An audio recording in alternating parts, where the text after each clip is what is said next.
Today we're going to be talking about whether you actually need a fridge for overlanding. I'm going to be talking about some reasons why I decided to pick one up and some things you might want to consider before you drop a pretty hefty amount of money for a big cooler.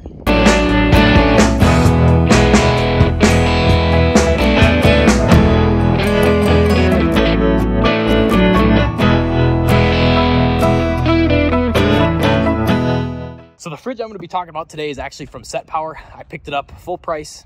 Actually, I found a sale, but I paid for it out of pocket. I've gotten it out a couple times, but I'm going to do a full review video after we give it a fair shakedown after a couple more trips. But real quick, just kind of an overview of these. They kind of look like a cooler, but they've actually got a compressor down here. There's a plug-in over here. They go to 12-volt power, and there's also a 110 plug, so you can use it in your house. And then you've got a control panel here. This has 2 zones, so you can control each of those separately.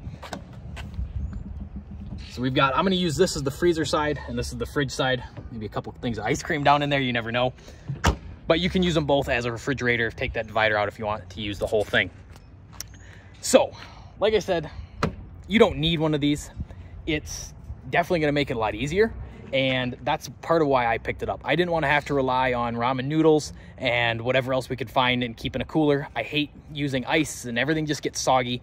So I did a lot of research on these, and it seems like they are a pretty good option. Some things you got to worry about. As you can see, this is right at the level of my cover here.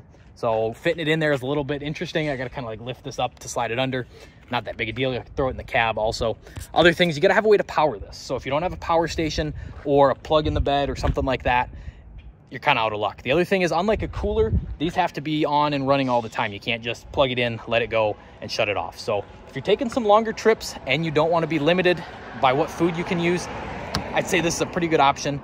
This was in the $400 to $500 range, and they just go up from there. So it's definitely a more expensive option, but definitely, at least in my opinion, could make the trip a whole lot better. It starts getting into that glamping side of creature comfort things, but if you're just going out for a couple overnight trips, probably not worth it. If you're a foodie, you like all that, you're going out longer trips, you don't want to have to be limited to what you can carry in a cooler, something like this would definitely be the way to go.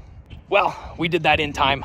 May have to edit it a little bit for all the cars that keep driving by. I got to find a better studio, but let me know in the comments down below if you've got one of these, if you've had any experience with Set Power, what made you decide that it was time to pick up a freezer versus just a cooler, or what's holding you back from doing it. Love to hear your comments. Thanks for watching.